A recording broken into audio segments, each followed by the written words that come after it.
বেশি করে পেঁয়াজ দিয়ে তরকারিটা রান্না করলে বেশি মজা হয়, এই জন্য আমি বেশি করে পেঁয়াজ কুটি নিচ্ছি। আর পাতিলে মাছ ভাজে তরকারি তেলের মধ্যে মাছ ভাজে করে পেঁয়াজ দিলে এটা স্বাদও আলাদা হয়। তুলে করতে আমি পুরোটা মিক্সি খুব সুন্দর করে। মাছ ভাজিগুলো আমার হয়ে গেছে, এখন আমি কাঁচা জিরার ভিতরে দিয়ে দেবো কয়টা। এখন আমি পেঁয়াজগুলো সব ভেজে নেব। পেঁয়াজ ভাজা আমার হয়ে গেছে, লাল লাল হয়েছে, খুব সুন্দরভাবে হয়ে গেছে।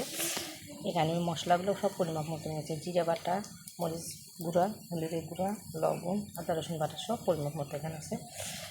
একটু সামান্য পানি দিয়ে এটা আমি আর ভিতরে এখন দিয়ে দেবো।